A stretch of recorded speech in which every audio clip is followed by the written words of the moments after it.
जगतसिंहपुर में पालित है जिला स्तरीय पीएम किसान उत्सव। जगतसिंहपुर जिला संस्कृति भवन परिसर में पीएम किसान योजनार 17तम जिला स्तर में उत्सव अनुष्ठित हो जाइए। जगतसिंहपुर जिलापाल अनुपम साहा अध्यक्षतार आदिकवि सारला दास संस्कृति भवन ठारे आयोजित यह कार्यक्रम में माननीय मंत्री शिल्प दक्षता विकास और वैषयिक शिक्षा श्री संपत चंद्र स्वाई मुख्य अतिथि भाव जोगदे। सम्मानित अतिथि भाव सांसद विभू प्रसाद तराई प्रमुख जोगदे। जगतसिंहपुर जिले में पीएम किसान सम्मान निधि योजना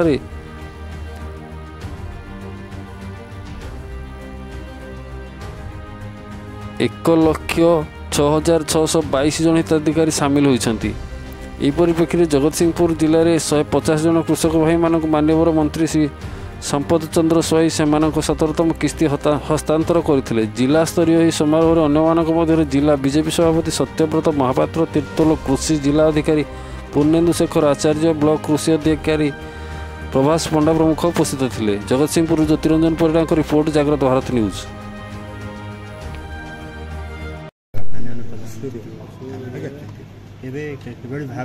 किसान सम्मान निधि योजना जो भाव चाषी मान उपयुक्त कौन कह 17तम किस्ती आज दि जाए चाषी मैंने केते खुशी अच्छा कार्यक्रम कौन करा तो नुआ योजना नुहे।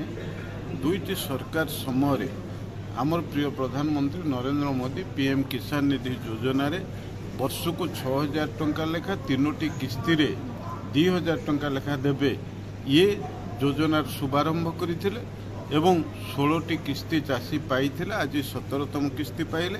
किंतु ओडिशार चाषी प्रकृत में पीएम किसान निधि योजना जी अंतर्भुक्त हवा कथा गला सरकार ओडिशार सरकार ये चाषी मान को अंतर्भुक्त कर नथिला। तेणु आमे निश्चित भाव में आशा करिबा आगामी दिन में यही योजना रो अंतर्भुक्त होइथिबा चाषींकर तालिका आउरी व्यापक हबो।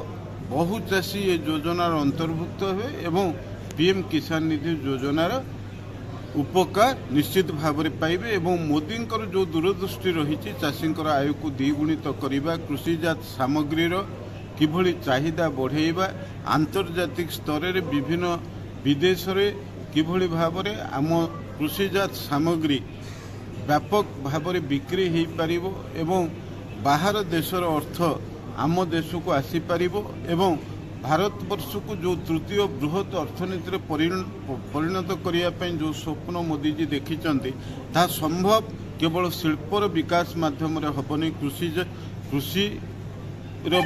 सामग्रीर जो भली भाव में आमे उपलब्ध अर्थ पाइबा ता सहित सब मानव संबल को ठिकणा भाव में आमे काम लगे पारिबा। समग्र भारत वर्षर विभिन्न जाति हो, वर्ग हो, दलित हूँ, आदिवासी हूँ, पछुआ वर्गर लोक हूँ, समस्त को स्वावलंबी करी भारत वर्षर अर्थनीति की सुदृढ़ करवा, भारत वर्ष को आत्मनिर्भर भारत रे परिणत करवा एवं श्रेष्ठ भारत रे परिणत करवा जो योजना ये योजना भितर ये पीएम किसान निधि योजना एक चाषी मान को अधिक उत्साहित करिवार एक योजना। आज आमर प्रिय प्रधानमंत्री नरेंद्र मोदी जी वाराणसी प्रधानमंत्री कृषक सम्मान निधि योजना कृषक भाई मानक आज 17तम किस्ती देले 21,000 कोटी टंकार व्यवस्था करा सबुठ बड़ कथा आमर प्रिय प्रधानमंत्री तृतीय थर प्रधानमंत्री है ये तांकर प्रथम फाइल साइन कले कृषक मान। कृषक मान हेले भारतर मेरुदंड और कृषक मानकर विकास नहेले विकसित भारत असंभव। ताकू लक्ष्य रखी आमर प्रिय प्रधानमंत्री नरेंद्र मोदी जी प्रथम करी कृषक मानकर फाइल साइन कले यही योजना माध्यम निश्चित भाव में कृषक मानकर आय वृद्धि हम, आर्थिक समस्या वृद्धि हम। खाली प्रधानमंत्री कृषक सम्मान निधि योजना नुह एमती अनेक योजना करछंती। कृषि सिंचाई योजना हो, मृत्तिका संरक्षण योजना हो, विभिन्न योजना माध्यम कृषक मान आय बढ़िया सहित आर्थिक समस्या आर्थिक स्थिति किपरि विकास हम, सुदृढ़ हम, से विभिन्न प्रकार पदक्षेप नहीं। आम योजना 7तम किस्ती 21,000 कोटी टंका आज प्रदान करागला।